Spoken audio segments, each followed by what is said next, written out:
Glória a Deus. Eu vos saúdo a todos na santa e gloriosa paz do nosso Senhor e Salvador Jesus Cristo. Graças a Deus, grandes coisas fez o Senhor por nós, e é por isso que nós estamos alegres. O Senhor Deus é o mesmo Deus que operou em nós no passado, Ele também opera no presente, porque Ele é o mesmo Deus ontem, hoje e eternamente. Meus amados irmãos, nós devemos crer no Senhor, porque há um só Deus e um só mediador entre Deus e os homens, Jesus Cristo, homem. É Ele que opera em nossas vidas, é Ele quem nos dá vida, é Ele quem nos dá um fôlego de vida, saúde para continuarmos servindo ao Senhor com alegria e apresentando a Ele com cânticos. Sem mim, disse Jesus, nada podeis fazer. E hoje, mais uma vez, aqui estamos na nossa escola bíblica dominical, para poder nós ensinarmos a palavra de Deus, estudarmos a palavra de Deus. Vamos dar aqui um estudo que tem por título O Caminho Inverso da Fé. O título do nosso estudo da nossa escola bíblica dominical hoje será O Caminho Inverso da Fé. Nós vamos falar a palavra de Deus baseado na Epístola aos Hebreus, capítulo 10, versículo 39. Você que está em sua casa,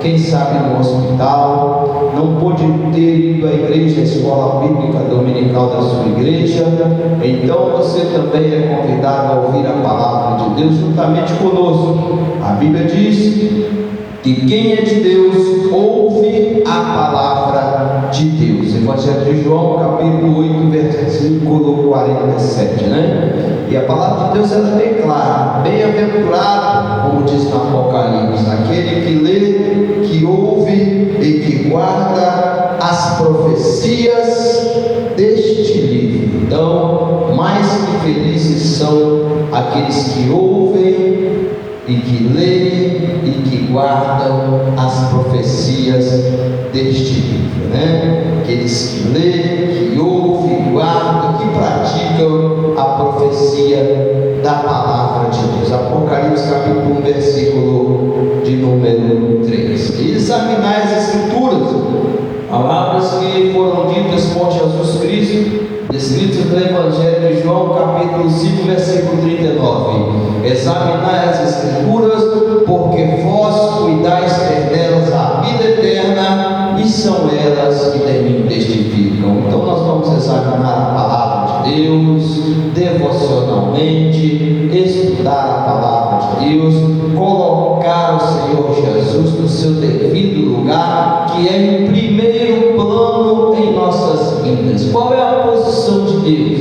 Qual é a posição de Jesus na sua vida? Será que Ele está em primeiro lugar? Jesus disse: buscai primeiro o reino de Deus e a sua justiça, e as demais coisas naturalmente vos serão acrescentadas. Ao longo do tempo nós vamos trabalhando, vamos vivendo, buscando ao Senhor em primeiro lugar, e o Senhor vai nos acrescentando tudo aquilo que nós necessitamos para a nossa sobrevivência e da nossa família. É assim que nós devemos fazer. Meus amados irmãos, vamos nós abrir a palavra de Deus. Abramos a palavra de Deus, abramos a Bíblia Sagrada. Graças a Deus, vamos meditar na palavra do Senhor Jesus. Temos esta oportunidade, não podemos deixar para o amanhã aquilo que nós podemos fazer hoje, né? Então vamos buscar o Senhor. A Bíblia diz que ao homem está ordenado morrer uma só vez, depois da sua morte segue-se o juízo. Então, enquanto há vida, há esperança.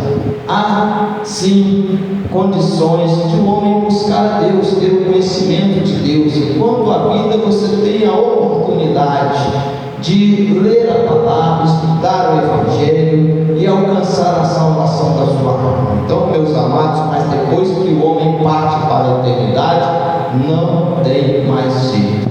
Então, ao homem, diz a palavra de Deus, está ordenado morrer uma só vez, e após a sua morte, após após a sua partida desta vida, ele vai estar aguardando o dia do juízo final. Se ele tiver feito coisas boas e buscado o seu em primeiro lugar na sua vida aqui nessa terra, colocado o Senhor Jesus na primeira posição, no primeiro lugar na sua vida aqui nesta terra, durante o seu período de peregrinação de vida, então aquela pessoa que partiu para o Senhor, ela estará aguardando o dia do juízo final para receber do Senhor aquela palavra: vinde bendito do meu Pai, possuí por herança o reino que vos está preparado desde a fundação do mundo. Bem-aventuradas aquelas pessoas que partiram para a eternidade, mas partiram salvos, servindo ao Senhor em primeiro lugar, servindo ao Senhor com alegria e apresentando-se a Ele com cânticos, né? Graças a Deus. Vamos abrir a nossa Bíblia para nós aqui lermos o título da nossa lição de hoje. Louvado seja Deus. Abra sua Bíblia na Epístola aos Hebreus, que é de autor desconhecido. Nós não temos certeza, ninguém tem certeza, nenhum teólogo tem certeza da autoria da Epístola aos Hebreus, e quem foi o autor da Epístola aos Hebreus. Alguns dizem que foi Paulo, outros dizem que foi Apolos, outros dizem que eles falam que foram outros apóstolos, porém ninguém sabe ao certo qual foi o autor da Epístola aos Hebreus. Mas nós sabemos, meus amados irmãos, que ela é a palavra de Deus, porque foi escrita por um dos apóstolos do Senhor. Então, Hebreus capítulo 10, versículo de número, vamos ler a palavra de Deus, versículo de número 37. Hebreus capítulo 10, a partir do versículo 37. Porque ainda um pouquinho de tempo, e o que há de vir virá e não tardará, mas o justo viverá da fé, e se ele recuar, a minha alma não tem prazer nele. Nós, porém, não somos daqueles que se retiram para a perdição, mas somos daqueles que creem para a conservação da alma. É o título da nossa lição de hoje, né? É o versículo base da nossa lição de hoje. Graças a Deus. Então, o título da nossa lição é O Caminho Inverso da Fé. Mas olha o que diz o nosso texto base da nossa lição: nós, porém, não somos daqueles que se retiram para a perdição, mas daqueles que creem para a conservação da alma. Então, meus amados, nós temos que permanecer servindo ao Senhor, né? Versículo de número, nós vemos aqui o 28, 38, diz, né? Mas o justo viverá da fé, e se ele recuar, a minha alma não tem prazer nele. Muito bem, meus amados irmãos, este é o título da nossa lição de hoje: O Caminho Inverso da Fé. Mas o justo viverá da fé, é o nosso versículo bíblico, e se ele recuar, minha alma não tem prazer nele. Nós, porém, não somos daqueles que se retiram para a perdição, mas daqueles que creem para a conservação da alma. Graças a Deus, meus amados irmãos, nós estamos servindo ao Senhor Jesus hoje. Até aqui nos ajudou o Senhor, grandes coisas fez o Senhor por nós, e é por isso que nós estamos aqui. E se estamos na presença do Senhor Jesus, não é porque nós temos forças vindas de nós mesmos, porque tudo o que alcançamos, e se estamos de pé, é por causa da misericórdia do Senhor. Como disse o apóstolo Paulo, posso todas as coisas, mas posso naquele que me fortalece. É o Senhor Jesus que nos fortalece. Jesus disse: sem mim nada podeis fazer, mas absolutamente nada mesmo. Nós dependemos única e inteiramente do Senhor. As misericórdias do Senhor são as razões de nós não sermos consumidos. Nós não seremos salvos pelos nossos méritos, seremos salvos pelos méritos de Jesus. É por isso que nós devemos buscar o Senhor, porque se nós formos contar com os nossos próprios méritos, não alcançaremos a salvação das nossas almas. Então, meus amados irmãos, todos nós dependemos de Deus, somos dependentes do Senhor Jesus. Jesus disse: sem mim nada podeis fazer. Para nós nos mantermos na presença de Deus, precisamos estar buscando a sua face, alimentando as nossas lamparinas, como aquelas virgens prudentes, através das nossas orações, estar presente nos cultos de doutrina, nas orações da igreja, buscando assim estar sempre guardando azeite de reserva em nossas lamparinas, estar sempre ali buscando a face do Senhor, para que possamos resistir os dias maus. E como diz o apóstolo, depois de haver feito tudo, depois de haver cumprido com toda a nossa responsabilidade, ainda assim ficar firmes, aguardando a volta do Senhor. Então, meus amados, nós temos que ter muito cuidado, porque o espírito de apostasia, ele tem penetrado no coração de muitas pessoas. Muitas pessoas têm voltado atrás no que diz respeito à fé. Então, como nós lemos na Epístola aos Hebreus, no capítulo 11, versículo de número 38 e 39, mas o justo viverá da fé, e se ele recuar, a minha alma não tem prazer nele. Nós, porém, não somos daqueles que se retiram para a perdição, ou seja, que recuam.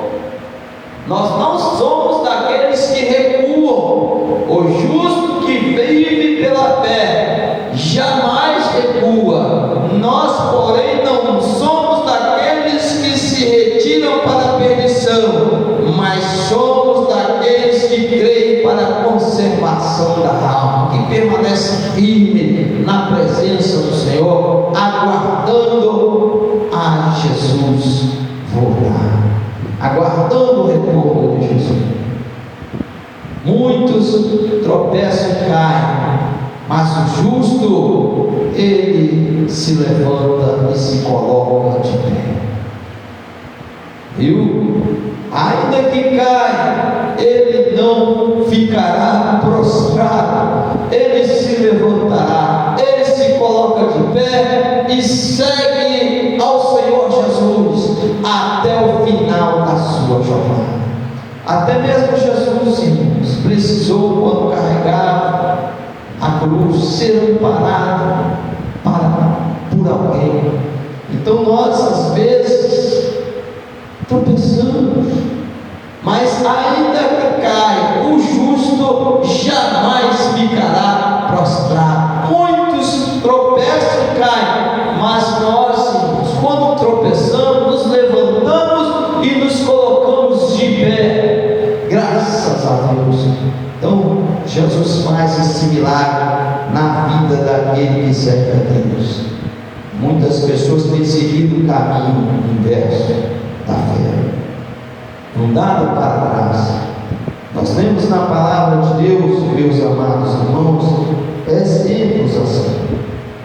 2 Timóteo, capítulo 4, versículo de número 10, nós vemos como assim: Paulo tinha um companheiro chamado Demas, que estava ao seu lado na obra missionária e o auxiliando também nas suas prisões. Porém, num determinado tempo, Demas olhou para trás. E o apóstolo Paulo, ele disse, segundo Timóteo capítulo 4, versículo 10: porque Demas me desamparou, amando o presente século, e foi para Tessalônica. Olha, ele amou o presente século, deixou o Evangelho e amou o presente século. Então, meus amados irmãos, nós sabemos que quem é o rei do presente século é o inimigo de nossas almas. Então, se uma pessoa abraça o presente século, é porque ele se desviou do Evangelho. Meus amados irmãos, e a Bíblia diz bem claro: o diabo, vosso adversário, cegou o entendimento dos incrédulos, para que ele não lhes resplandeça a glória do Evangelho de Deus. Então, meus amados, este inimigo de nossas almas, ele procura destruir as pessoas que estão seguindo os prazeres que o mundo oferece, os prazeres do presente século.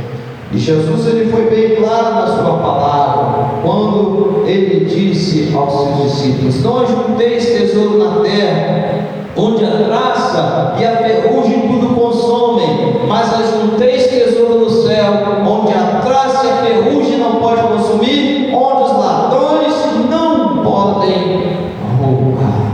Então, meus amados, o caminho do justo é para cima, para que se desvie do inferno que está embaixo. Nós vemos isso no livro do Provérbios, capítulo 15, versículo de número 24.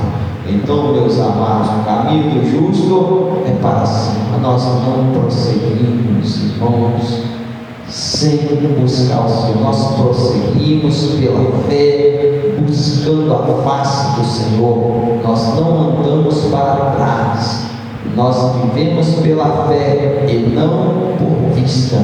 Pode ser que enxergamos dificuldades em nossa frente, mas nós vemos o que tem por trás das dificuldades, aquilo que tem por trás das barreiras que estão diante de nós, é o que nós enxergamos. O inimigo lança barreira para que nós não consigamos conquistar aquelas promessas que o Senhor tem para nós, mas nós enxergamos, irmãos, nós derrubamos as barreiras em nome de Jesus, através da oração, através do jejum, através da leitura da palavra. Nós prosseguimos adiante. Nós não podemos olhar para trás. A Bíblia diz bem claro que, como diz a palavra do Senhor, o Senhor não tem prazer naquele que recua. Não, nós temos que seguir adiante. Podemos até mesmo estar diante do Mar Vermelho, mas nós oraremos para que o Senhor abra o Mar Vermelho para que possamos passar. Então, meus amados, e o Senhor Jesus Cristo, Ele é conosco. Então, o caminho do sábio é para cima, para que se desvie do inferno que está embaixo. Provérbios capítulo 15, versículo de número 24. Então, meus amados irmãos, e a história da igreja, nós vemos ao longo dos séculos, quando a gente estuda o livro do Apocalipse, nós vemos a história da igreja representada pelas 7 igrejas da Ásia, meus amados irmãos. Éfeso, Esmirna, e nós vemos também a igreja de Pérgamo, Tiatira, nós vemos a igreja de Filadélfia e Laodiceia. Então, quando nós vemos essas 7 igrejas da Ásia, Éfeso, Esmirna, Pérgamo, Tiatira, Sardes, Filadélfia e Laodiceia, nós vemos comparando a igreja ao estudo da ação e da atuação da igreja ao longo dos séculos, que a igreja vem decrescendo. Quando estudamos Apocalipse, a partir do capítulo 2, capítulo 3, nós vemos a carta às 7 igrejas da Ásia, e nós vemos como tem ocorrido a apostasia nestes últimos tempos. A apostasia é aquele espírito mundano que faz com que as pessoas voltem atrás, é o desvio do Evangelho, é o distanciamento da doutrina dos apóstolos. Então, cada vez mais, quanto mais o tempo passa, mais a frieza espiritual vai entrando nos corações das pessoas, e as pessoas cada vez mais vão se distanciando da fé e da presença de Deus. Mas, meus amados, o Senhor não tem prazer naquele que recua. Na igreja sempre há um remanescente, na igreja sempre há pessoas que mantêm a fé, mesmo no meio da perseguição, da dificuldade e da apostasia. Então foi assim ao longo de todos os séculos. Então nós podemos, meus amados irmãos, comparar a igreja e sua atuação ao longo da história, representada pelas 7 igrejas da Ásia do Apocalipse. Aquelas 7 igrejas hoje já não existem mais, nós sabemos disso. Hoje só existe resquício arqueológico dos locais, nas cidades onde elas estavam situadas. Então, naquela época, essas cidades ficavam situadas onde hoje é a atual Turquia, na Ásia Menor, onde hoje é a atual Turquia. Então, meus amados irmãos, e hoje lá, países limítrofes à Turquia, nós temos a Grécia, nós temos a Bulgária, a Geórgia, a Armênia, o Azerbaijão, o Irã, o Iraque, a Síria. Todos esses países ali hoje fazem fronteira com a Turquia, e foram lá, foi lá na Turquia onde o apóstolo João, ele teve a visão na ilha de Patmos, e ali o Senhor revelou para que ele enviasse cartas aos anjos das igrejas que estavam naquelas cidades, as 7 igrejas, as 7 cidades da hoje atual Turquia, né? Na época, as 7 igrejas da Ásia, representadas no livro do Apocalipse, capítulo 2 e capítulo 3. Nós vemos, meus amados irmãos, que aquela igreja ali, aquelas igrejas foram decaindo com o tempo. Na cronologia das igrejas, nós colocando-as em cada período da história da igreja sobre a face da terra, nós vemos a decadência. Então, simbolicamente, nós podemos compará-las. A decadência da igreja, falamos igreja militante sobre a face da terra. Não falamos igreja triunfante, porque a igreja triunfante é fiel. A igreja triunfante são aqueles irmãos que dentro de cada igreja são remanescentes, que ficam servindo ao Senhor independente das circunstâncias, ficam na presença Senhor, a Bíblia diz que o justo é pela sua fé que viverá. Ele não se afasta, ele não se desvia. Porém, a igreja militante, ela passa por períodos de decadência, e vai ser assim até Jesus voltar. Então, comparando a sua atuação ao longo da história, representada pelas 7 igrejas da Ásia do Apocalipse, nós vemos a decadência da igreja. Então, as 7 igrejas da Ásia, descritas no Apocalipse, representam 7 períodos da história da igreja ao longo dos séculos. Observe bem: 7 períodos da igreja ao longo do século. Então, as igrejas da Ásia, descritas no Apocalipse, representam 7 períodos da história da igreja ao longo dos séculos. Vamos dizer simbolicamente, quando lemos Apocalipse, capítulo 2, versículo 3, nós observamos isso. Elas são vistas, segundo a interpretação profética cronológica, como representantes de 7 períodos distintos da história da igreja militante até os nossos dias, cobrindo o dia de Pentecostes, o derramamento do Espírito Santo, até ao presente ano em que vivemos. Então, meus amados irmãos, nós vamos falar aqui sobre as 7 igrejas e seus respectivos períodos históricos. Vamos fazer um breve resumo para que os irmãos possam entender o que nós estamos vivendo nos últimos dias, o porquê das pessoas hoje, muitos se desviaram do Evangelho. Jesus, ele disse: e por se multiplicar a iniquidade, o amor de muitos esfriará. Ele não falou todos, ele não falou todos, ele falou muitos esfriarão. Jesus também disse: muitos são chamados, mas escolhidos são poucos.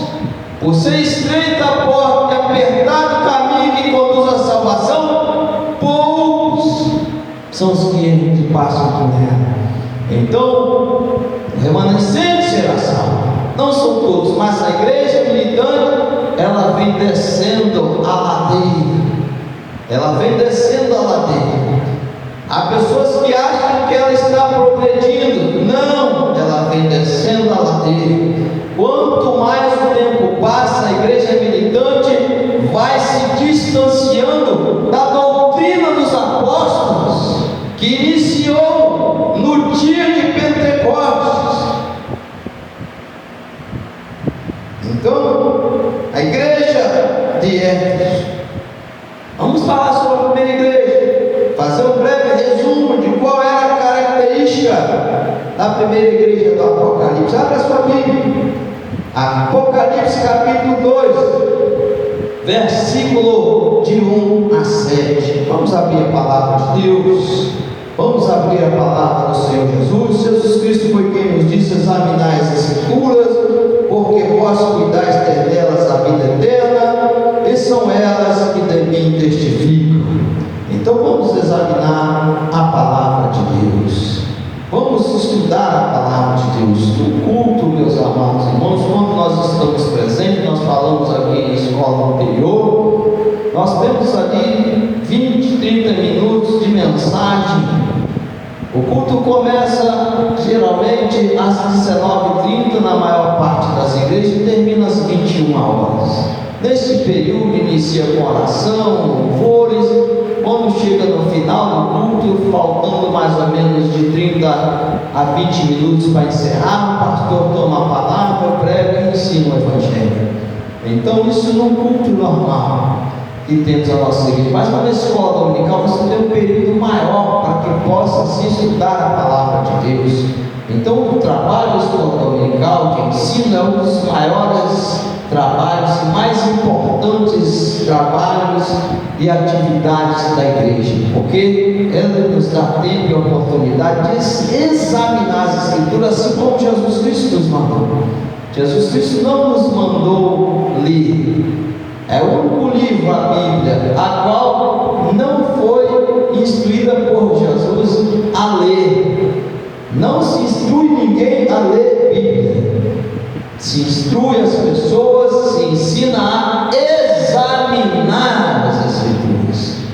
A Bíblia não deve ser lida. O único livro que não deve ser lido, por incrível que pareça, a Bíblia é o único livro que não deve ser lido. Jesus nos orientou a examinar, ou seja, pormenorizar.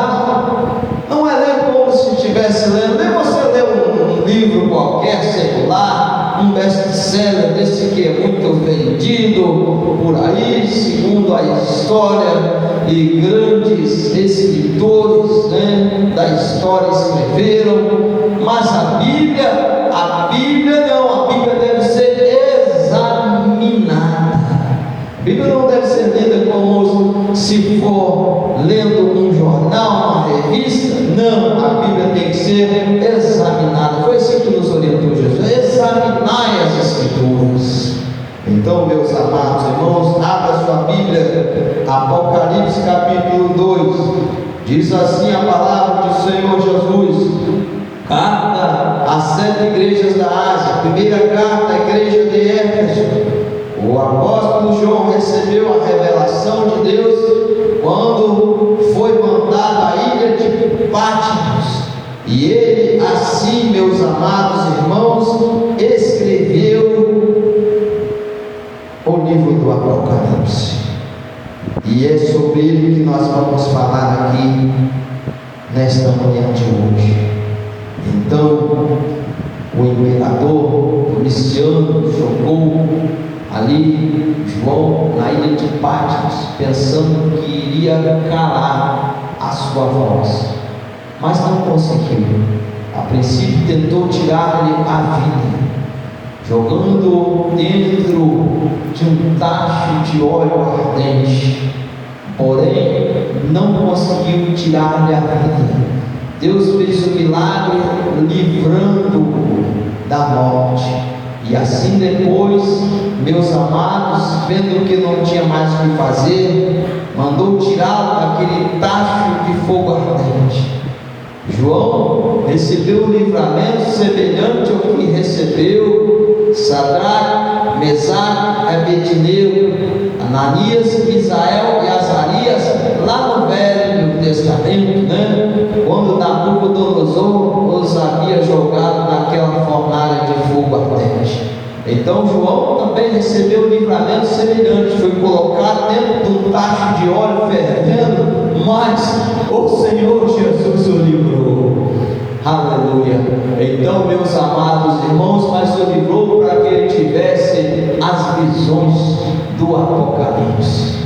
Então veja o quanto o homem de Deus sofreu para poder fazer com que nós tivéssemos hoje o Apocalipse em mãos. Aleluia. E assim, irmãos, aquele imperador o lançou, o isolou, o levou à ilha de Patmos e o deixou lá. Mas foi lá na ilha de Patmos que ele teve as revelações do Senhor. Muitas vezes isso acontece conosco. Somos levados à parte, passamos por dificuldades e por provações, passamos por extraordinária dificuldade na vida, extraordinário sofrimento, mas para que tenhamos as revelações do Senhor. É na hora das maiores dificuldades, na hora dos maiores sofrimentos, que o Senhor Jesus nos revela, que nós temos as melhores revelações do Senhor. Os mais belos hinos e poesias, como diz o louvor da harpa cristã, foram escritos em tribulação, e as mais belas melodias se ouviram na escuridão. Aleluia. Graças a Deus. Apocalipse, Abra sua Bíblia, vamos ler as Escrituras, vamos lá estudar a palavra de Deus. Apocalipse capítulo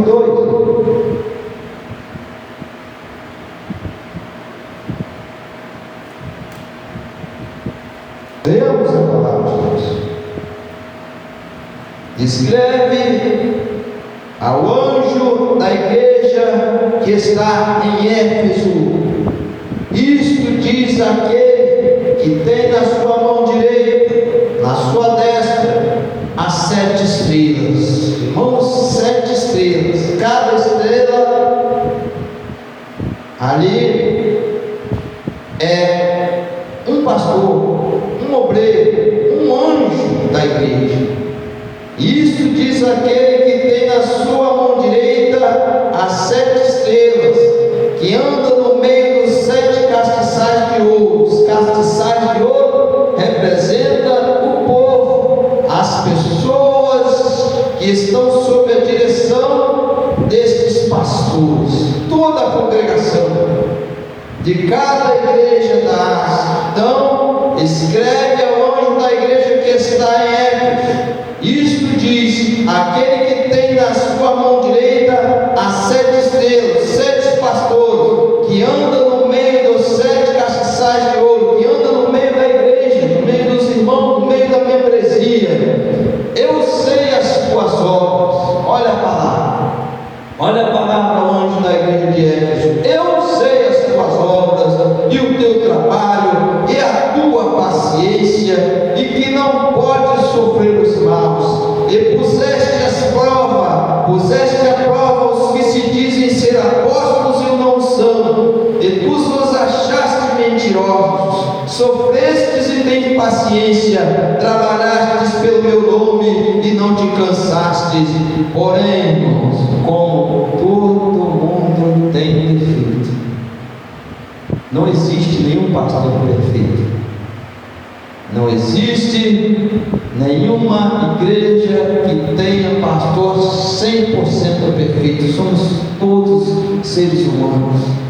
Então, nós vemos aqui a igreja de Éfeso representava, segundo a história, a igreja do primeiro século. A igreja fundada mais ou menos no ano 30, por Jesus Cristo, de 30 a 100 depois de Cristo, a igreja do primeiro século. Então esta igreja, meus amados irmãos, fundada pelos apóstolos, ela também tinha os seus problemas. E esta igreja daqui de Éfeso simboliza a igreja do primeiro século. Nós vemos, olha bem, como todos têm dificuldades. Nós vemos a dificuldade também no pastor da igreja de Éfeso: tenho, porém, contra ti que deixastes o teu primeiro amor. Olha bem, a igreja de Éfeso simboliza, colocando na cronologia das 7 igrejas da Ásia, ela simboliza a igreja primitiva. Simboliza a igreja primitiva que andava corretamente, um trabalho perfeito, tinha paciência, que colocava à prova aquelas pessoas que eram más, que diziam ser apóstolos, aqueles que pregavam falsas doutrinas. Havia os judaizantes, havia aquelas pessoas que queriam fazer com que os cristãos gentios convertidos viessem a seguir a lei de Moisés. Então, meus amados irmãos, porque achavam que o cristianismo somente pregado a fé em Jesus Cristo não era suficiente. Os judaizantes achavam que os gentios também deviam seguir a lei de Moisés para serem salvos. Porém, a igreja, marcando o concílio, resolveu este problema quando viu que o batismo do Espírito Santo também, assim como no dia de Pentecostes, estava ocorrendo no meio dos gentios, e os gentios que não seguiam a lei de Moisés, como em casa em Atos capítulo 10, né? Então, meus amados irmãos, ao qual Pedro foi pregar lá, e desceu sobre todos aqueles gentios o Espírito Santo, sem que guardassem a lei de Moisés. Então eles viram que Deus não faz acepção de pessoas, e os apóstolos começaram a ensinar o Evangelho de Jesus Cristo a todos, independente que se servissem a lei de Moisés ou não. Então deixaram de lado os antigos preceitos e agora começaram a pregar o Evangelho da salvação em Jesus Cristo. Então assim era a igreja primitiva, e a igreja de Éfeso representava a igreja primitiva. E nós vemos que era uma igreja que sofria, que tinha paciência. Nós vemos que Estevão foi apedrejado, passou por uma situação difícil. Todos os irmãos viam esse sofrimento, as perseguições da igreja primitiva. Tiago, ele morreu ao fio da espada. Todos presenciavam essas perseguições, meus amados irmãos, mas isto não fazia com que os demais desistissem da fé, ou olhassem para trás, ou se desviassem do Evangelho. Muito pelo contrário, quanto mais sangue de crente se derramava, mais crentes se convertiam ao Evangelho. O sangue que caía no solo eram como gotas que viravam sementes, porém brotavam e se espalhavam, e assim mais crentes se convertiam ao Evangelho de Cristo. Então, meus amados, a igreja que sofreu, que teve paciência, que trabalharam pelo nome do Senhor, que não se cansava. O apóstolo Paulo fez inúmeras viagens missionárias, combatiu o bom combate, acabei a carreira, mas eu guardei a fé. Ele disse no final da sua vida. Então, uma igreja que não se cansava, a igreja que trabalhava, porém tinha falhas, né? Como qualquer outra. Tenho, porém, contra ti que deixasses a tua primeira caridade. Ao final, os apóstolos começaram assim a morrer. Muitos foram martirizados, né? Pedro, ele morreu martirizado, crucificado de cabeça para baixo. Muitos foram martirizados e mortos. Muitos foram, aos poucos, a igreja, os apóstolos foram morrendo, e a igreja começou a se esfriar. Então foi quando chegou esta questão: deixastes o teu primeiro amor. Hoje nós estamos vendo situações semelhantes também, né? Meus amados irmãos, esses homens hoje que levantaram as igrejas em nosso país, aos poucos estão todos morrendo. Quando nós olhamos para os cultos, nós vemos em cima dos cultos a maior parte dos obreiros com idade acima de 55 anos. Nossos obreiros estão ficando velhos. Como é que vai ser daqui a algum tempo, meus amados irmãos? Está difícil renovar. Nós devemos orar para que o Senhor Deus envie mais ceifeiros a esta seara. Quando olhamos para os nossos cultos, a maior parte dos nossos obreiros são de pessoas já que estão chegando à fase idosa, e maior parte idosos mesmo, estão partindo para a eternidade. Quem há de substituir essas pessoas nesse mundo em que as pessoas são facilmente influenciadas pelo secularismo? Então, meus amados, a igreja desde aquela época, ela vem andando para trás, ela não vem evoluindo. Falamos da igreja militante, ela vem andando para trás. Então, já naquela época, a igreja já vinha andando trás. Tu lembra-te de onde caíste e arrependa-te, pratica as primeiras obras. Quando não, brevemente a te virei e tirarei do seu lugar o teu castiçal, se não te arrependeres. Era a voz do Senhor ao pastor da igreja de Éfeso. Porém, ele tinha lá coisas boas. Havia, ao final, algumas coisas boas. Tens, porém, isto que aborrece as obras dos nicolaítas, as quais eu também aborreço.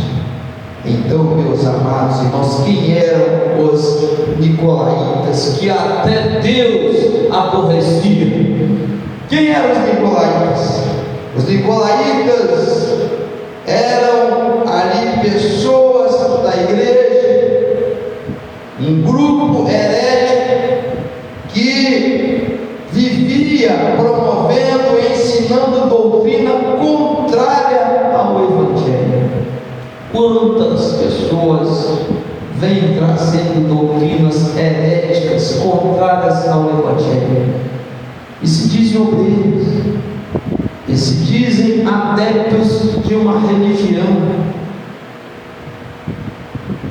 cujo criador da religião é fulano de tal. Então, na época, havia os seguidores, quem sabe, de Nicolau. Se eram nicolaítas, podemos dizer que eram seguidores de Nicolau. Então esses nicolaítas, esse grupo de pessoas que serviam a esse líder chamado Nicolau, trazia doutrina contrária ao Evangelho. Então, quantos hoje servindo doutrinas assim? Então, essas pessoas defendiam a imoralidade sexual, banquetes, sincretismo religioso, a mistura de religiões.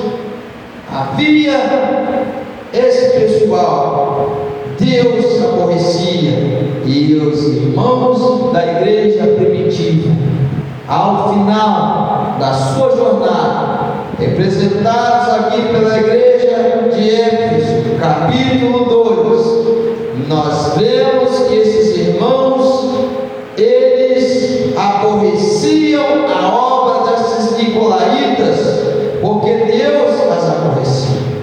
Então, e a promessa de Deus para aqueles que ficassem firmes, que representavam, que reuniam na igreja de Éfeso.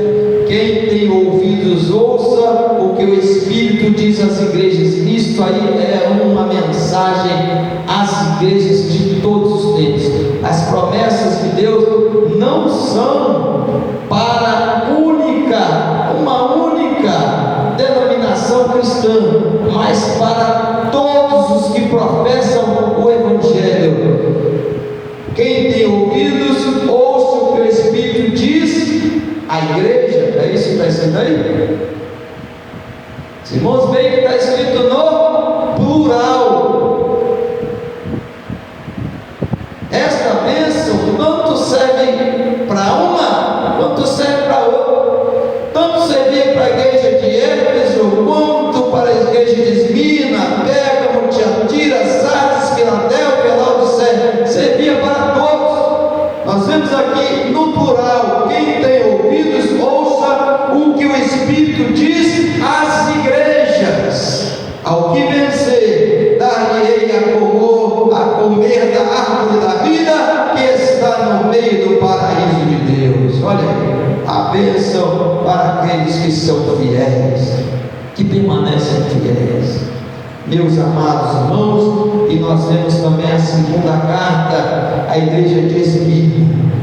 Vamos ver qual é a característica dos irmãos ali da igreja de Esmirna, comparando-a, representando-a, colocando-a dentro da história da igreja em nosso tempo, na cronologia dos tempos da nossa era. A igreja de Esmirna representa a igreja de ano 100 da nossa era até o ano 312. Viu? A igreja que sofreu perseguição, muitos foram levados e mortos na fogueira, muitas pessoas passaram por perseguições mediante os imperadores romanos. No final do século, no final,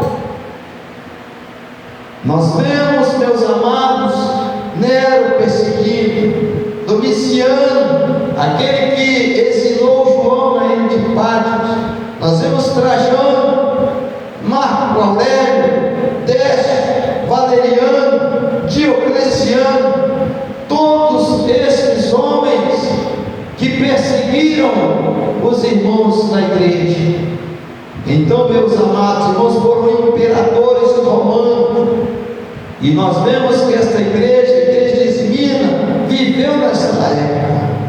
Ela representava esta igreja dessa época. Então, nós vemos, meus amados irmãos, era uma igreja que fazia o compêndio daquelas 7 igrejas da Ásia, as quais João teve a revelação para levar a palavra a cada um dos anjos, a cada um dos líderes, a cada um dos pastores que dela fazia parte. E a segunda igreja, a igreja de Esmina, nós podemos representar como a igreja deste período da perseguição, aproximadamente 312 depois de Cristo. A igreja perseguida, a igreja da época dos mártires, que sofria intensa repreensão sobre o Império Romano, né? Então, meus amados irmãos, esta foi a igreja de Esmina. E nós vemos Apocalipse capítulo 2, que diz, versículo 8: a segunda carta à igreja de Esmina, ao anjo da igreja que está em Esmina, escreve: isto diz o primeiro e o último, que foi morto e reviveu. Eu sei as suas obras, a tribulação, pobreza, mas tu és rico. Olha, blasfêmia e a blasfêmia dos que se dizem judeus, eu também sei. Os que se dizem judeus e não são, mas são a sinagoga de Satanás. Ou seja, estava ali próximo, tinha congregação, tinha sinagoga, tinha local de reunião, se dizia judeu, e quem sabe, e se dizia estar ligados ao cristianismo, porém não eram nem judeus e nem cristãos, porque estavam competindo com a igreja verdadeira. Então, a mensagem dada a Deus por intermédio do apóstolo João, para assim levar ao conhecimento do pastor, do anjo da igreja de Esmina, foi: eu sei as suas obras e tribulação e pobreza. Quem sabe era uma igreja pequena, como muitas hoje. Há poucos dias, irmão, alguém falou assim: olha, eu não vou em igreja de fundo de quintal. Olha só, já pensou? E aqueles irmãos lá dos mais distantes locais do nosso país, que tem igreja na roça, que aliás nem congregação tem, eles reúnem às vezes no campo. Os irmãos já tem igreja assim? Ora, muitos são considerados igrejas pobres. A pessoa olha para eles, não vê nada, meus irmãos, mas ali questão, homens de Deus e mulheres de Deus, que servem verdadeiramente ao Evangelho. Olha o que diz Deus: e ao anjo da igreja que está em Esmina, escreve isto diz o primeiro e o último, que foi morto e reviveu. Eu sei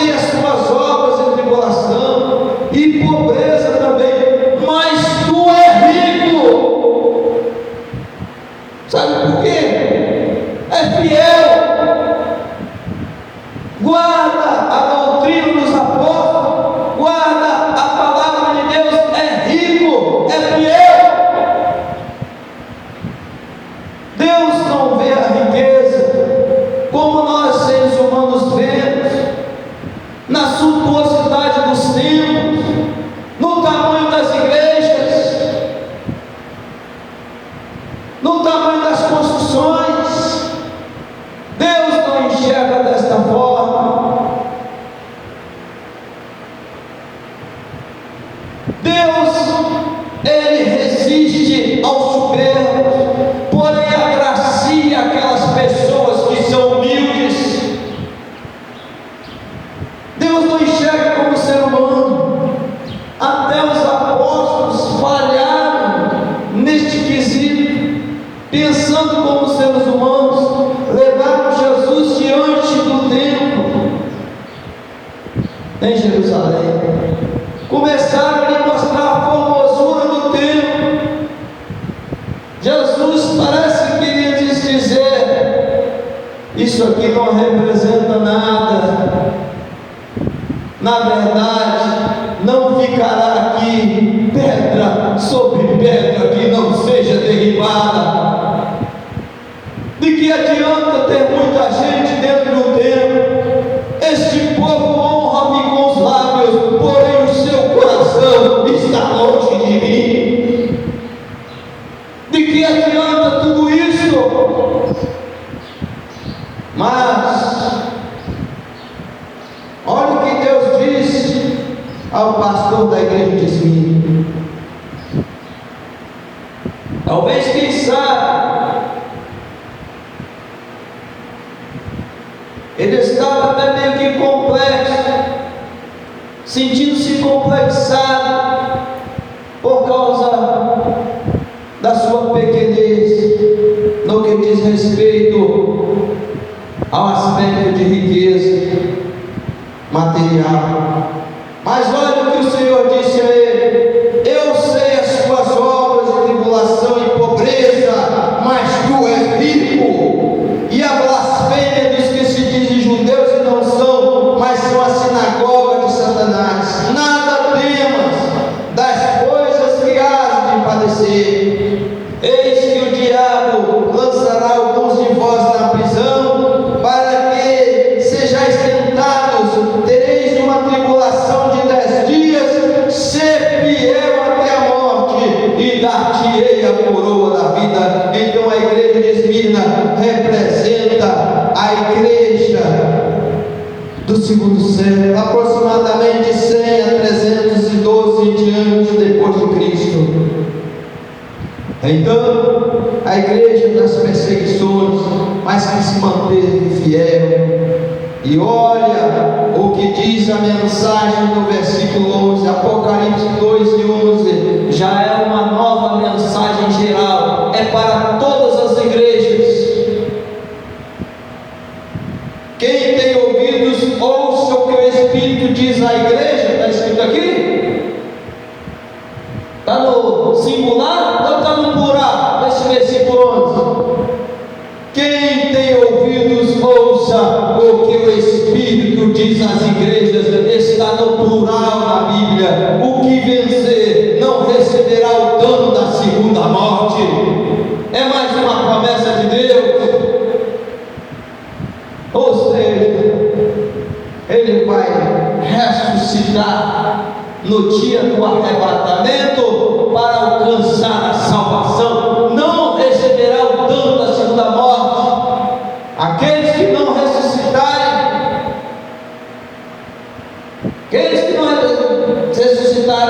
para a salvação, no dia do arrebatamento, que diz a Bíblia. Quem fala a palavra de Deus? Os mortos ressuscitarão primeiro. Depois os que estiverem vivos serão transformados. Isso tudo acontecerá no abrir e fechar de olhos. Todos subirão ao encontro de Deus. Ali, meus amados, aqueles que passaram pela primeira morte não receberão o dano da segunda morte. Irão ressuscitar para alcançar a salvação. Então, promessa de Deus. Vamos ver a terceira carta, o que ela representava. A terceira carta à igreja de Pérgamo. A igreja representou o tempo da nossa história. 313 a 590 depois de Cristo. Era a igreja que tinha problema. Vamos ver problemas de envolvimento com o Estado, que iniciou-se com Constantino, representava a igreja que se tornou popular e mundana, perdendo a pureza doutrinária. Mas por quê? Misturar política e religião. Se misturou ao Estado. Esta igreja, ao contrário da igreja de Éfeso, que aborrecia os nicolaítas, lembra que nós falamos? Apocalipse, capítulo 2, versículo de número 6, sobre a igreja de Éfeso. Tens, porém, isto, olha a vantagem que tinha a igreja de Éfeso, que aborrece as obras dos nicolaítas, as quais Deus também aborrecia. Mas olha a igreja de perto. Vamos ver. E a igreja, o anjo da igreja que está em Pérgamo escreve: isto diz aquele que tem a espada aguda de 2 fios: eu sei as suas obras, e onde habita, que é onde está o trono de Satanás. Olha, irmão, habita onde está o trono de Satanás. Retens o meu nome, não negastes a minha fé, mantivestes a fé, ainda nos dias de Antipas, pois certamente um homem fiel, testemunha, que foi morto entre vós, onde Satanás habita, foi morto pregando o evangelho, morreu martirizado. Mas umas poucas coisas tem contra ti. Quando nós falamos aqui que todos possuem problema, não há pastor perfeito, não há líder perfeito, todos nós somos pecadores. A Bíblia diz o quê? Quem disser que não tem pecado, fala mentiroso, e nele não está a verdade. Não é verdade, é mentira. Todos temos as nossas falhas, todos os pastores, todos os obreiros têm pecados, têm falhas, cometem erros, estão sujeitos a pecar. Mas a Bíblia fala que se alguém pecar, nós temos um advogado.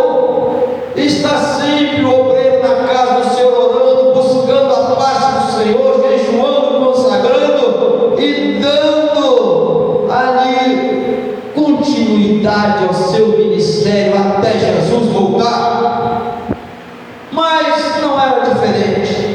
A igreja ali de pé também tinha problema.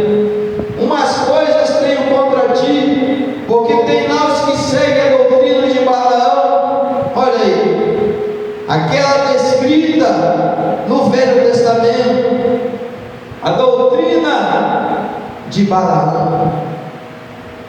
Números capítulo 22, versículo 25.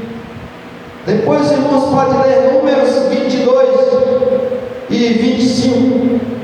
Do capítulo 22 de Números até o capítulo 25 vai contar a história de Balaão. Então, Balaão trazia tropeços para a obra de Deus. Era um falso profeta que ali, sendo contratado pelo líder moabita Balaque, foi contratado para lançar tropeços contra os filhos de Israel. Era um falso profeta que estava lá para levantar problema para o povo de Deus, e era pago para isso. Se dizia que dali de Deus, Balaão se dizia de Deus, mas fazia a obra do inimigo, dava ouvidos à voz do inimigo do povo de Deus, a Balaque, o rei dos Moabitas. Então, mais umas poucas coisas tenho contra ti, porque tem lá os que seguem a doutrina de Balaão. Meus irmãos, quanto povo se aliando a Balaque,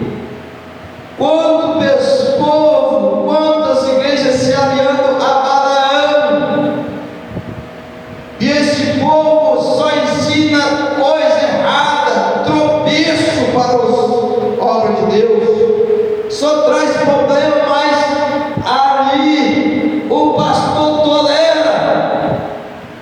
E essa tolerância levou Deus a chamar a atenção daquele pastor. Umas poucas coisas tem contra ti, porque tens lá os que seguem a doutrina de Balaão, o qual ensinava Balaque a lançar tropeço diante dos filhos de Israel, para que comessem do sacrifício da idolatria e se prostituíssem. Então, esta igreja de Pérgamo, que se uniu ao Estado, começou a envolver-se de início na idolatria, como também a se desviar, a se misturar com a política. Assim também, versículo 15, Apocalipse 2, versículo 15, tens também aí a igreja de Pérgamo, os que seguem a doutrina dos nicolaítas, o que eu aborreço. Olha aí, ele fazia o contrário da igreja primitiva.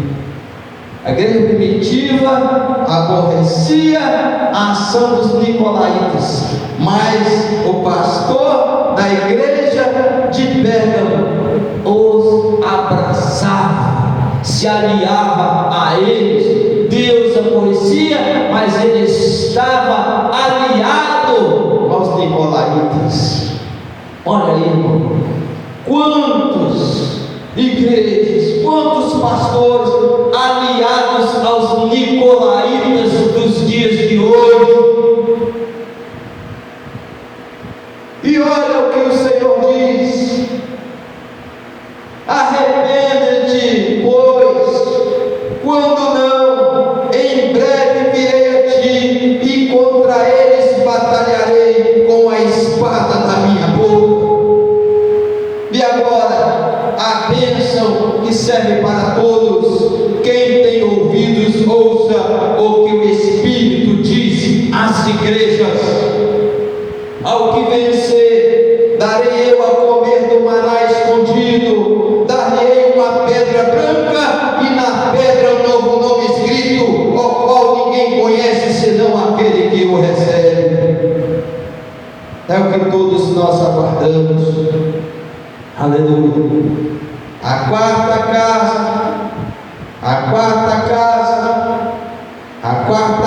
carta da descrição da visão de João, do livro do Apocalipse, ao anjo da igreja de Tiatira, escreve: isto diz o Filho de Deus. Essa igreja de Tiatira representa a igreja dos tempos aproximados, dos anos 590 até os anos 1517 da era de Cristo, depois de Cristo. Quando nós falamos no início, cada igreja desta do Apocalipse simboliza a descrição das igrejas do período de tempo que viveram em nossa era. Então, nós vemos agora, vamos ler sobre a igreja de Tiatira, que representa o povo, os irmãos que viveram no período 590 a 1517 depois de Cristo. Nós vemos aqui, meus amados irmãos,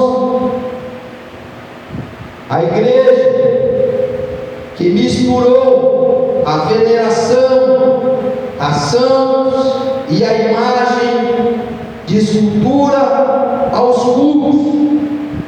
Nós vemos a igreja da Idade Média, uma igreja com obras, mas que permitiu a corrupção e a idolatria, representando um período de supremacia de líderes papais.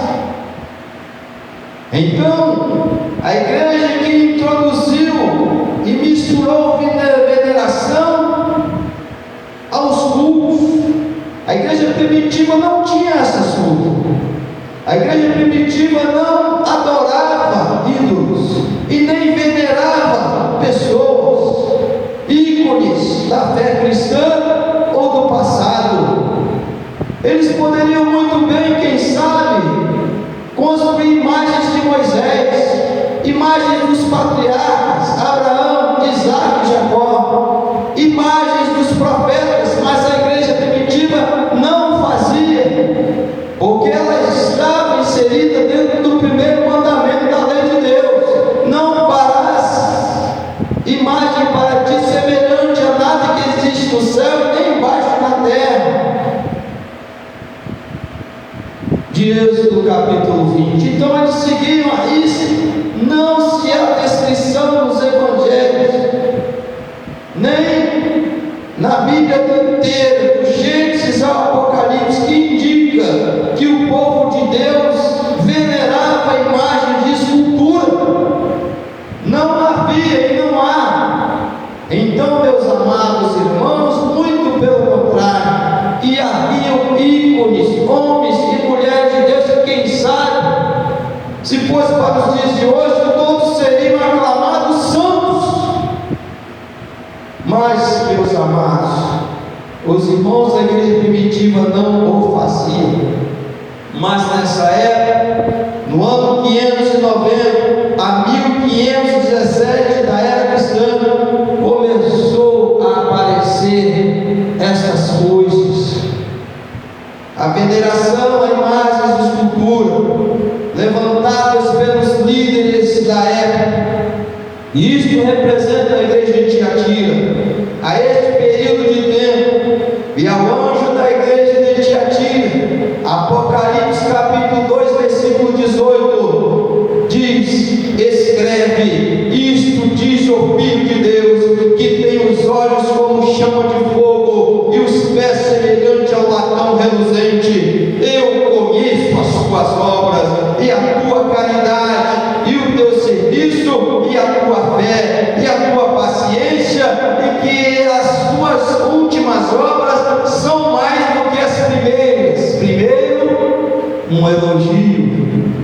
Primeiro, Deus vê o que nós temos de bom, mas depois Ele exorta. Se tivermos algo que não está de acordo, Deus nos exorta a nos consertarmos diante dEle. Deus nos exorta a nos consertar diante dEle, para que não percamos a salvação da nossa alma, para que o líder não perca a direção do povo de Deus. Eu não leve a sua igreja ao fracasso. Então, Deus elogiou o dirigente.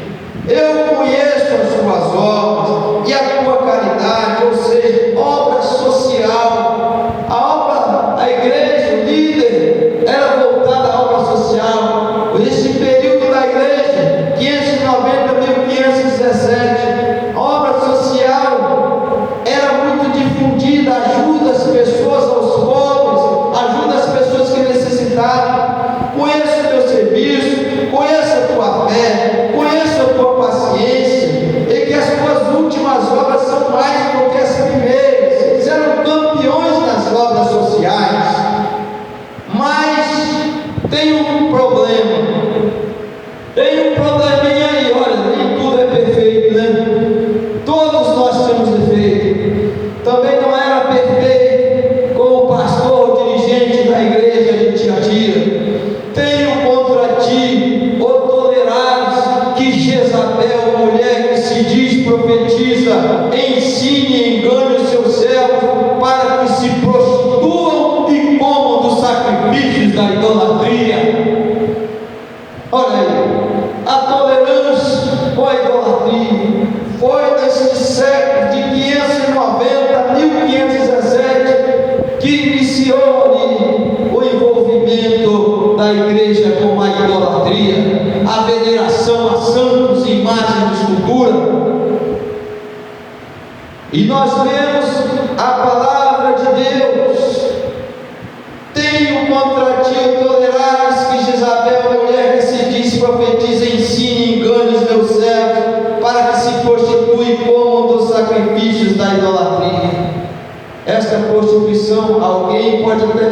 pensar que é conjunção carnal, não é nada disso. É a idolatria, é trair a Deus, é unir-se e adorar outros ídolos. Isto é prostituição segundo Deus. Essa idolatria da Jezabel aqui não é conjunção carnal, é prostituição com imagens de escultura, é colocar Deus de lado e servir mais a criatura do que o Criador. Nós vemos aqui na lição passada. Aqueles que tiverem dúvidas, pode voltar na lição passada que nós temos domingo passado, os irmãos vão saber o que é. Como nós vemos no livro de Isaías, capítulo 45, depois os irmãos leem todo o capítulo, os irmãos vão ver lá. Nada sábios que conduzem as suas imagens em procissão, pois rogam ao Deus que não podem salvar. Tem um versículo lá dentro desse capítulo, os irmãos vão ver. Então, meus amados irmãos, isto é Bíblia, isto é palavra. Então, como diz a palavra de Deus, Apocalipse 2, versículo 21, dei-lhe tempo para que se arrependesse da sua prostituição, porém essa mulher não se arrependeu. O pastor tolerava tudo isso, ou seja, a direção da igreja tolerava essa mistura com igreja, com idolatria. Criaram todas estas coisas, eram bons na obra social, mas se envolveram com o sistema idólatra. Porém, olha a sentença de Deus quanto a Jezabel: a porei numa cama, e sobre os que adulteram com ela virá grande tribulação, e não se arrependerem, se não se arrependerem das suas obras. Todos aqueles membros da igreja que se aliaram a ela seriam ali condenados por Deus. E diz a Bíblia: ferirei de morte a seus filhos, e todas as igrejas saberão, servirão de exemplo, que eu sou aquele que sonda as mentes e os corações, e darei a cada um de vós segundo as vossas obras. Mas eu vos digo, a vós e aos restantes que estão em Tiatira, a todos quantos não têm essa doutrina, ainda havia pessoas fiéis a Deus dentro daquela igreja, que não se envolveram, que não se misturaram, como dizem, as profundezas de Satanás, que outra carga vos não correu. Mas o que tendes, retende-os que eu venho. Eles deviam retirar do meio da igreja aquela mulher, não podiam tolerar, não deviam aceitar a idolatria, deviam deixar aquelas coisas de lado e disciplinar aquela gente que andava naquela situação. Não era para desprezar as pessoas, nada disso, mas chamar-lhes a atenção, exortar-lhes, porque estavam na prática de coisas erradas. Eles deviam voltar. O pastor devia buscar o Senhor, se consertar. O que ele tinha de bom, versículo 25, devia reter até que o Senhor viesse. Mas o que tinha de ruim devia ser deixado de lado. Então, meus amados irmãos, esta igreja de Tiatira representava no ano 590 a 1517 da nossa era. E aqui, meus amados irmãos, nesta época foi que surgiu a idolatria. Mas diz ao Senhor: ao que vencer e guardar até o fim as minhas palavras, as minhas obras, eu lhe darei poder sobre as nações. Com vara de ferro as regerá, serão quebradas como vasos de oleiro, como também recebi de meu Pai. Dar-lhe-ei a estrela da manhã. Quem tem ouvidos, ouça o que o Espírito diz às igrejas. A quinta carta, a igreja de Sardes. Vamos ver a representação da igreja de Sardes em nosso tempo. A igreja de Sardes representa a igreja do ano de 1517 ao ano de 1730 depois de Cristo. Foi a igreja dos grandes reformadores, a igreja a qual serviu Martinho Lutero, João Calvino, Eurico Zwinglio. Mas um pouquinho antes dela, haviam aqueles precursores da reforma, John Wycliffe, ou Wycliffe, como quem sabe inglês sabe pronunciar, John Hus, ou Ian Hus, na linguagem de alguns, que foram precursores da reforma. E ali veio Martinho Lutero, João Calvino, Eurico Zwinglio, que foram os grandes reformadores da igreja que vieram neste ano, 1517, 1730, representados pela igreja de Sardes do Apocalipse. Foi um período de renovação, mas que acabou se tornando, com o tempo, formalista.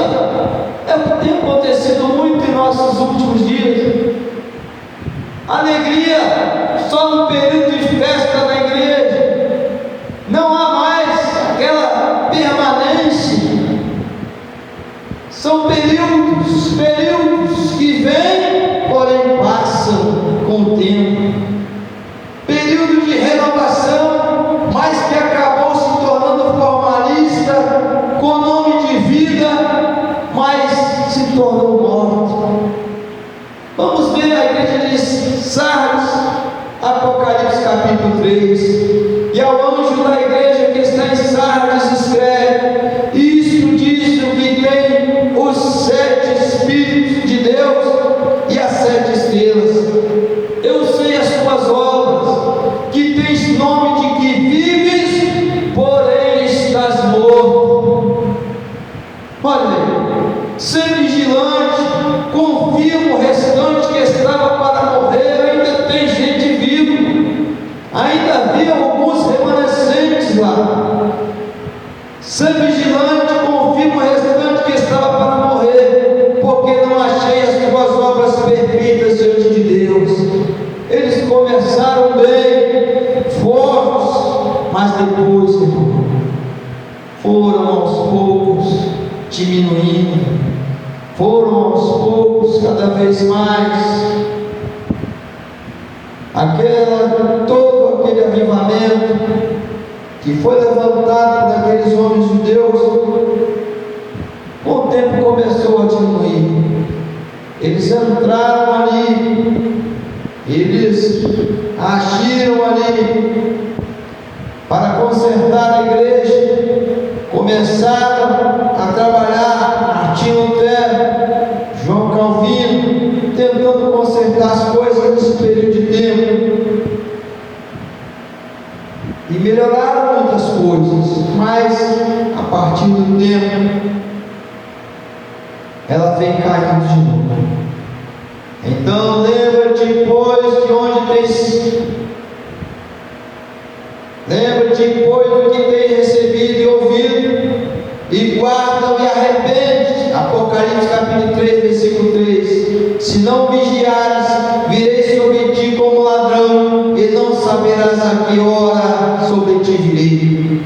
Mas também tens em Sardes algumas pessoas que não contaminaram as suas vestes. Olha aí, quem eram essas pessoas que não contaminaram as suas vestes?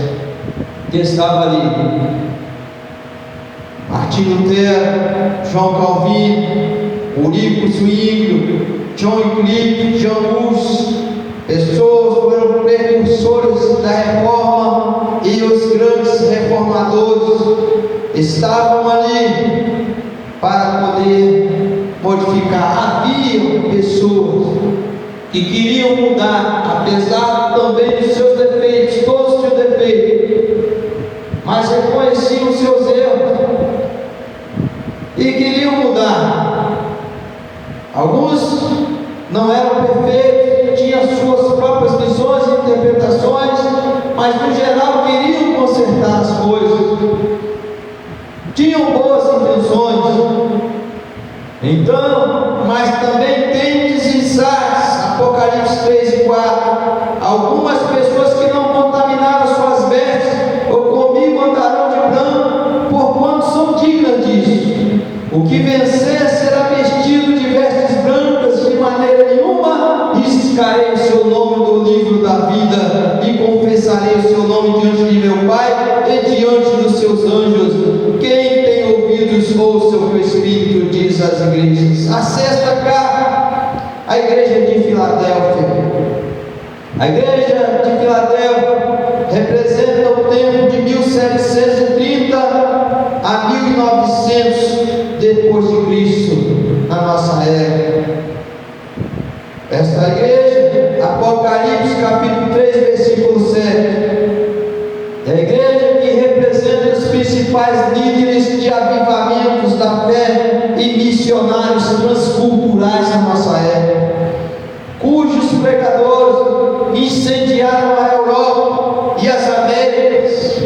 Nós temos em destaque os nomes de John Wesley, George Winterfield, Jonathan Edwards, Charles Finney, William Carey, Charles Spurgeon, homens de Deus responsáveis pelos principais avivamentos missionários e transculturais do nosso tempo, homens que incendiaram a Europa e as Américas, que fizeram com que o Evangelho chegasse até nós na América do Sul.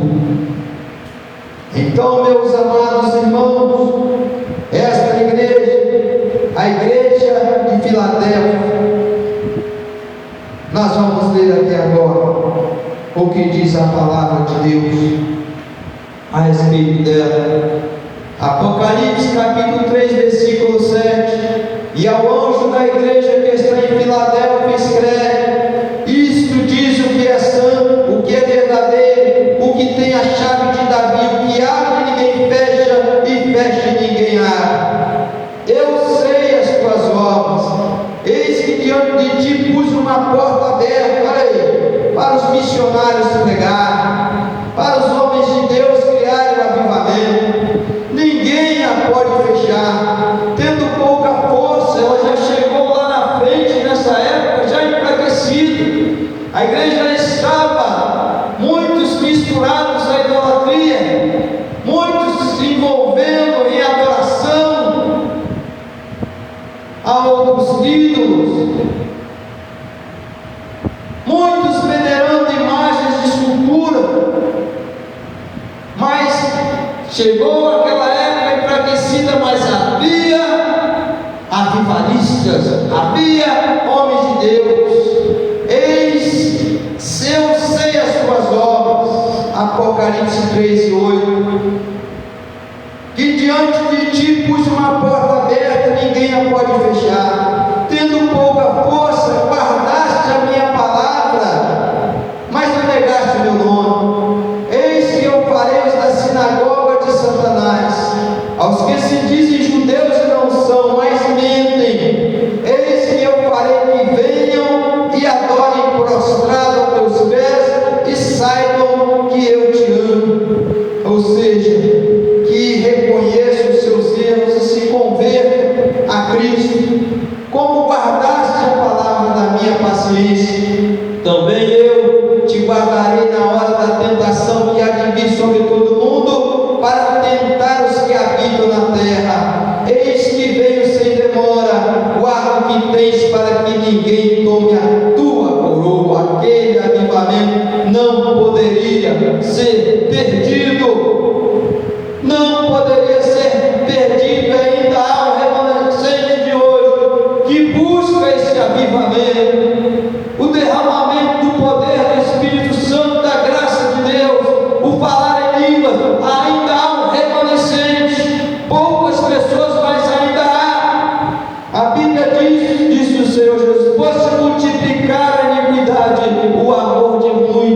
igreja, mas ainda há pessoas que buscam.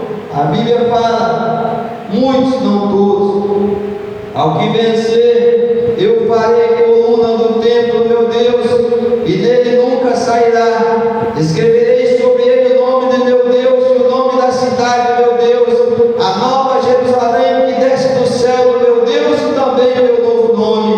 Quem tem ouvidos, ouça o que o Espírito diz às igrejas. Novamente, vamos repetir, está no plural. Igrejas militantes.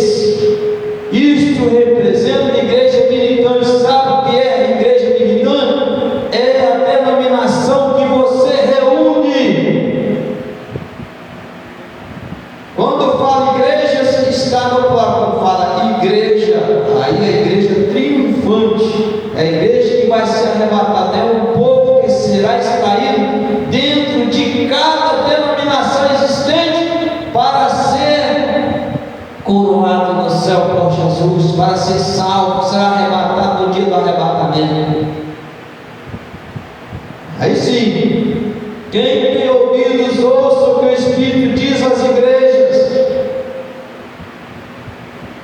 E agora, meus amados, a última igreja representa a igreja dos dias que nós estamos vivendo hoje. Olha bem, irmãos, olha a similaridade. Tudo isto é simbólico. O Apocalipse é um livro simbólico, é um livro que retrata os tempos de fim, é um livro que retrata os tempos do fim, é um livro escatológico, um livro de escatologia, praticamente, retrata os tempos do fim. Simbolicamente, há muitos simbolismos no livro do Apocalipse.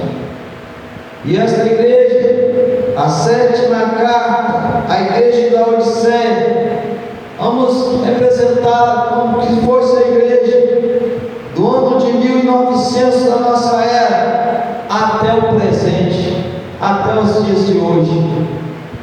Olhe bem, a igreja que aos poucos foi se tornando morna, vivendo de períodos esporádicos de avivamento. Aqueles avivamentos conquistados pelos irmãos da igreja anterior, da igreja de Filadélfia, aqueles avivamentos conquistados aqui, criados por aqueles irmãos missionários transculturais que foram John Wesley, George Whitefield, Donald Edwards, Charles Finney, William Carey, Charles Spurgeon, já não eram mais os mesmos, já foram diminuindo. Isto é a igreja que estamos vivendo hoje, a igreja de movimentos esporádicos de avivamento, um aqui, outro lá, mais esporádicos, de batismo do Espírito Santo quase não se ouve mais, do falar em línguas estranhas quase não se ouve mais, principalmente nas grandes cidades. Antigamente esses movimentos eram constantes, qualquer oração dentro de uma casa, de uma residência, já ocorriam manifestações de milagres, poder, derramamento do Espírito Santo em todos os locais que oraram. Hoje já é mais esporádico. Então, sétima carta à igreja de Laodiceia, a igreja que representa o período do ano de 1900 da nossa era até os dias presentes. E a igreja, ao anjo da igreja que está em Laodiceia escreve: isto diz o Amém, a testemunha fiel e verdadeira, o princípio da criação de Deus. Eu sei as tuas obras, que nem és frio e nem quente. Tomara que foras frio ou crente, tomara que fora frio ou quente. Ou se é frio é porque ainda não aprendeu a palavra, ainda está buscando aprendizado, quer conhecer o Evangelho, é muito mais você é crente, está preparado, está na bênção, está servindo ao Senhor, está já cheio da graça e do poder de Deus. Mas quando se é morno, é crente meio termo, é nem lá e nem cá, não tem convicção de salvação, não tem convicção do que prega, não tem convicção do que fala, não tem convicção da congregação, da igreja que reúne-se e vão alcançar a salvação, não tem certeza de nada, nem da salvação da sua alma. São crentes mornos, assim, porque és morno, pastor da igreja, morno, não és frio e nem quente, vomitar-te-ei da minha boca. Essa igreja que se diz rica, como diz, rico sou, igrejas enormes, pastores lotados de dinheiro, viajando para lá e para cá de avião, muitos aí viajam até mesmo de transatlântico aí em época de férias. São esses: rico sou, estou enriquecido, dizem não ter falta de nada, porém não sabem que para Deus és um desgraçado, miserável, pobre e nu. Diz o Senhor, Apocalipse capítulo 3, versículo 18: aconselho-te que de mim compres ouro provado no fogo, para que te enriqueça, vestes brancas, para que te vistas, vestes brancas, porque são as vestes dos pastores envolvidos em corrupção, que têm manchado o Evangelho. Pastores e líderes religiosos envolvidos em política. Esta igreja dos últimos dias, a qual disse o Senhor: e por se multiplicar a iniquidade, o amor de muitos esfriará. Mateus capítulo 24, versículo 12. É a igreja que nós estamos vivendo nesses últimos dias. A igreja é caracterizada pela autossuficiência. Rico sou, eu estou enriquecido, de nada tenho falta. Mas o Senhor diz: não sabe de nada, inocente, tu és desgraçado e miserável, pobre, cego, nu. Diz o Senhor: aconselho-te que de mim compre ouros provados no fogo, para que se torne verdadeiramente rico, e vestes brancas, para que te vistas e não apareça aquilo que você tem de escondido. Quantas pessoas que estão nessa situação e não apareça a vergonha da tua nudez, e que unja os teus olhos com colírio para que vejam, cegos espirituais.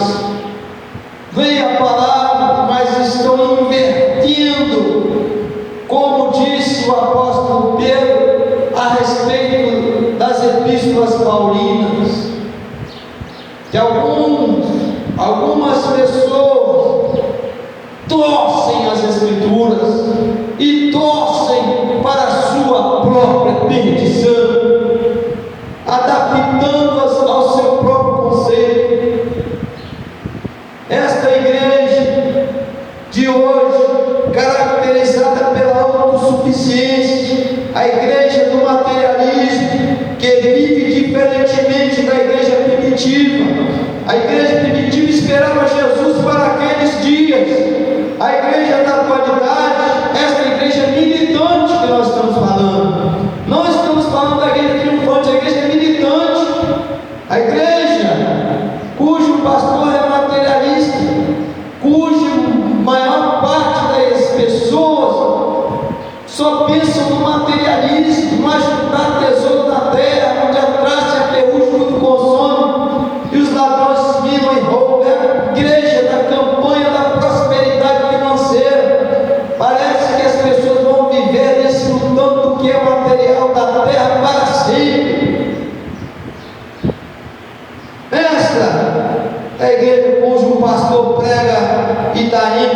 somente essas coisas. Pastores que não dão ênfase mais à salvação da alma, espírito, alma e corpo conservados plenamente irrepreensíveis para a volta do Senhor.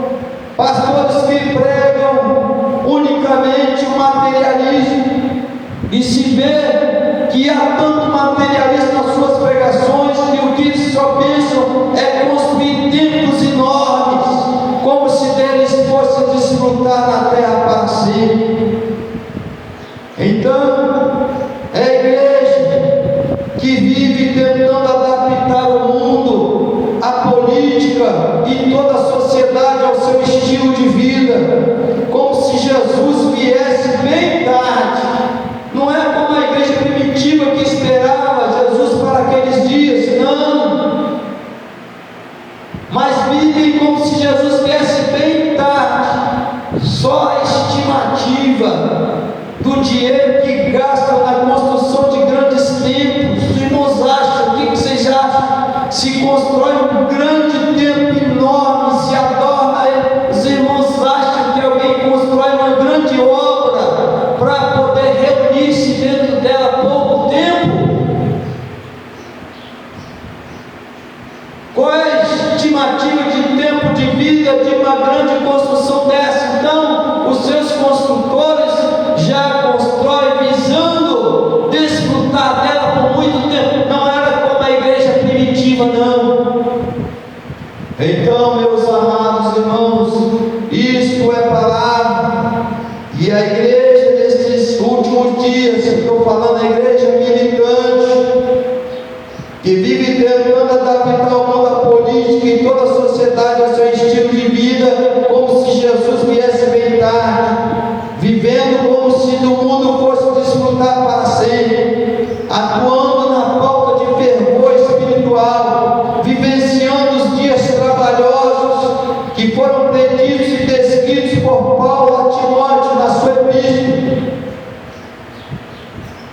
Timóteo, 2 Timóteo, capítulo 3. Vamos abrir a palavra de Deus.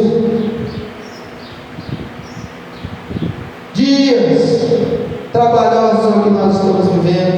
2 Timóteo capítulo 3. A igreja de Laodiceia, a igreja representada no Apocalipse, sabe, porém, isto, que nos últimos dias sobrevirão tempos trabalhosos. É o que nós estamos vivendo hoje. Haverá homens amantes de si mesmos, avarentos, presunçosos, soberbos, blasfemos, desobedientes a pais e mães, ingratos e profanos, sem afeto natural, irreconciliáveis, caluniadores, incontinentes, cruéis, sem amor para com os bons, traidores, obstinados, orgulhosos, mais amigos dos deleites do que amigos de Deus, tendo aparência de piedade, mas negando na prática esta piedade, negando a eficácia dela. E disse o apóstolo Paulo a Timóteo: destes afasta-te. Então, meus amados irmãos, isto é palavra, isto é Bíblia. E esta igreja também diz o apóstolo Paulo, 2 Timóteo capítulo 4, versículo 3 e 4, que diz a palavra do Senhor: porque virá tempo em que não sofrerão a sua doutrina, não sofrerão, não suportarão o evangelho de verdade, o evangelho sendo pregado verdadeiramente. As pessoas querem ouvir o que lhe convém, não querem ouvir a palavra genuína, porque lhes causa aborrecimento, sofrem comichão nos ouvidos, Segundo Timóteo capítulo 4, versículo 3, porque virá tempo em que não sofrerão a sã doutrina, mas tendo comichão nos ouvidos. Sabe o que significa comichão? Comichão significa coceira, alergia no interior dos ouvidos. Isso significa comichão. Mas no aspecto espiritual, sabe o que verdadeiramente significa? São pessoas saturadas de ouvir a verdadeira mensagem do Evangelho. São pessoas que não querem mais ouvir o Evangelho genuíno, cansadas estão de ouvir que Jesus Cristo virá. Nas palavras dos crentes, já estão agora, querem ouvir o Evangelho mais ameno, querem ouvir uma palavra sempre de conforto e nunca de exortação, mesmo quando estão em pecado. Querem ouvir que o dirigente diga para elas: venha como está e permaneça como quiser, porque Deus salva todo mundo. Não é esse o Evangelho verdadeiro.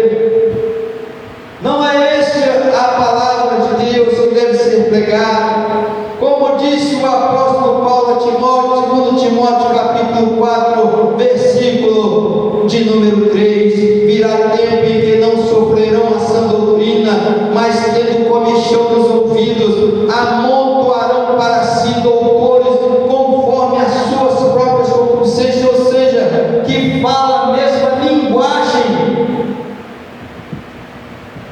Eu não vou na igreja tal porque ela é muito exigente, porque o pastor que nela gerencia é muito ruim, eu não gosto dele. Quem sabe esse é o pastor que está pregando a verdade, que está ensinando o Evangelho, e você está deixando para ir ao pastor que tem a sua mesma forma de pensar, que pensa aquilo que você quer que ele pense, que pregue aquilo que você quer que ele pregue. É por isso que diz a Bíblia: amontoarão para si doutores conforme a seu próprio ponto de vista, conforme as suas próprias concupiscências, e desviarão os ouvidos da verdade, voltando às fábulas, ou seja, a contar história. Quanta gente vai para a igreja, quantos pastores, quantos vão para a igreja para poder ficar ouvindo história ao invés de pregação do Evangelho. Mas tu se sofre em tudo, sofre as aflições, faz a obra de um evangelista. Foi a palavra que o apóstolo Paulo disse a Timóteo. Então, meus amados irmãos, nós temos que ter cuidado. Nós vamos encerrar aqui mais um estudo da palavra de Deus, e agradecer a Deus por esta oportunidade que tivemos.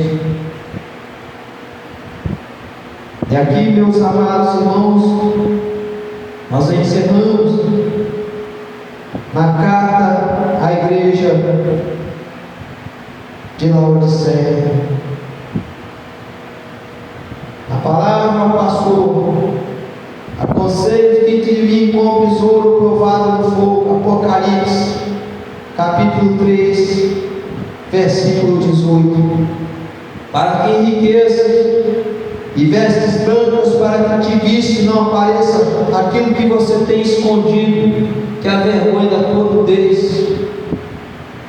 E que unge os olhos com colírio, abra seus olhos espirituais enquanto é tempo. Eu repreendo e castigo a todos a quantos amo. Sê, pois, zeloso e arrepende-te. Eis que eu estou à porta e bato. Se alguém ouvir a minha voz e abrir a porta, entrarei em sua casa e com ele cearei e ele comigo. Ao que vencer, lhe concederei que se assente comigo no meu trono, assim como eu venci e me assentei com meu Pai no seu trono. Quem tem ouvidos, ouça o que o Espírito diz às igrejas. Então, meus amados irmãos, esta igreja de Laodiceia é o período que nós estamos vivendo hoje. Devemos ter muito cuidado. A igreja primitiva era a igreja do soldado cristão. Sabe qual é o soldado cristão?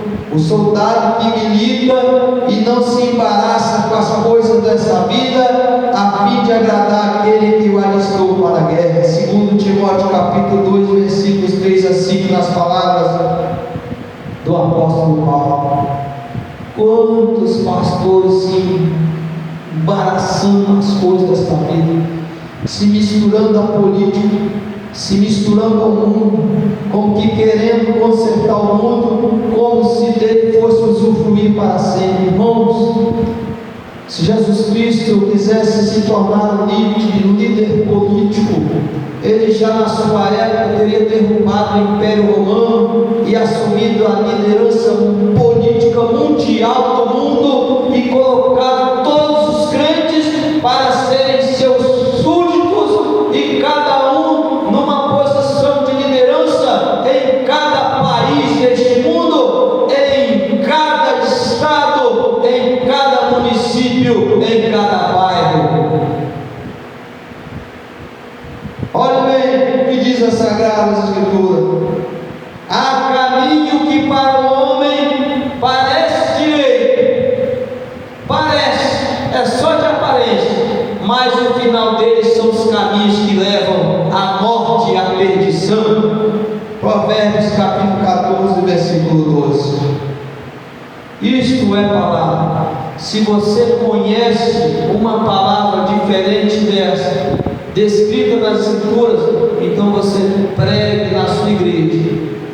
Na sua igreja você prega, porque aqui, enquanto nós estivermos com 2, com 3, com 4 pessoas, nós continuaremos pregando o Evangelho, não o Evangelho de mistura, mas o Evangelho que anuncia a verdadeira palavra de Deus. Não que sejamos melhores que ninguém, não é nada disso. Não que nos julguemos santos a ponto de não pecar, não é nada disso. Somos todos nós pecadores e reconhecemos as nossas falhas e fraquezas, mas devemos, irmãos, pregar o Evangelho. Isso é Bíblia, mas a interpretação está incorreta. Olha, irmão, peça a revelação do Espírito Santo, peça a orientação de Deus. Compare o que nós estamos vivendo hoje com a história da igreja descrita no livro da Bíblia, no livro do Apocalipse. A igreja primitiva, compare. O Senhor Deus, Ele é o mesmo Deus, ontem, hoje e eternamente. Não é a frase que nós pegamos? Então nós precisamos viver isso aí. Se Ele é o mesmo Deus ontem, hoje e eternamente, pregamos o Evangelho da igreja primitiva. Devemos continuar pregando a palavra de Deus, porque a igreja primitiva andava na doutrina dos apóstolos, na comunhão, no partir do pão e nas orações. Os 4 pilares da igreja não devem jamais ser abandonados. Deus assim te abençoe em nome de Jesus. Amém. Nós vamos nos colocar de pé. Vamos encerrar mais este culto. Mas é uma escola. Deus nos abençoe. Maravilhoso Deus e eterno Pai, agradecemos ao Senhor pelo que nós aprendemos aqui nesta manhã, pelo estudo da Tua Palavra, pela oportunidade de pregar o Evangelho aqui. Abençoa todos aqueles que porventura nos ouviram, nossos familiares, amigos e vizinhos, que todos nós sejamos alcançados pela Tua Palavra. Continua operando em nós, tanto querer quanto efetuar segundo a Tua boa vontade. Nos ajuda para que possamos querer aquilo que Tu queres, meu Deus, que venhamos a fazer aquilo que Tu quer que nós façamos, em nome do Senhor Jesus. Amém? A graça do nosso Senhor Jesus Cristo, o grande amor de Deus, a consolação da comunhão do Espírito Santo, seja com a igreja, o povo de Deus que amada a terra e volta de Jesus. Bom dia comigo bem forte, amém? Ao Senhor, glória, ao seu nome, mais glória, e ao povo de Deus, a vitória em nome de Jesus, amém? A vitória é nossa, em nome de Jesus, a vitória é nossa, em nome de Jesus, a vitória do povo de Deus, em nome de Jesus, amém. Deus nos abençoe.